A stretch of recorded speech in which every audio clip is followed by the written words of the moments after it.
महेश बस्नेतलाई म खुल्ला रूपमा के भन्छु भने नि, यदि त्यसका बाउका हिम्मत र दम छ भने नि महेश बस्नेत सिंगल हानौँ माइती घरमा। ल भोलि बिहान 12 बजे आइज यहाँ यी माइती घरमा। एक हात काफी छ महेश बस्नेत तिम्रो लागि त। म एक हात, तिमी ल दुई खुट्टा चाहिँ दुई खुट्टा दुई हात लाऊ। ल महेश बस्नेतसँग लान्छु महेशसँग। ल कोही छ कहाँ गुन्डो आउनु पर्ने हो, एक्लै आउँछु म। ल कहाँ आउनु पर्ने हो महेश बस्नेत। ल कहाँको तातो पानी काण्ड हो महेश बस्नेत। एमाले कसरी बिग्रियो थाहा छ तपाईलाई? केपी ओलीले थुत्नु चलाउन जानेन, महेश बस्नेतले चलाउन जानेन क्या। त्यही भएर एमाले बिग्रियो।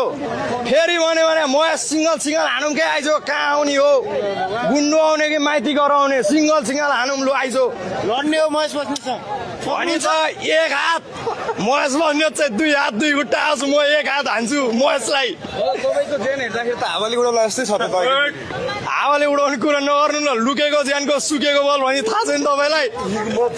हिम्मत छ, नेपाली जनताको साथ छ, नेपाल आमाको आशीर्वाद छ। त्यस्तो महेश बस्नेतलाई त ड्याम्नु आएर सुताइन्छ यदि वाहियात कुरो गर्छ भने। राष्ट्रवादी आन्दोलनले हजुर जेएनजी आन्दोलनको बेला चाहिँ कहाँ हुन्थ्यो तपाईँ? मिडिया पठाएर खोज्नु न, भेटिहाल्छ नि।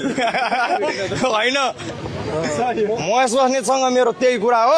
वाहियात कुरो नगरौँ। तातो पानी काण्ड के हो सर्वोच्चमा गएर रिड हाल्नु। सुदन गुरुङ दोषी हो भन्ने कुरो प्रमाणित गर्नु पर्यो। होइन भने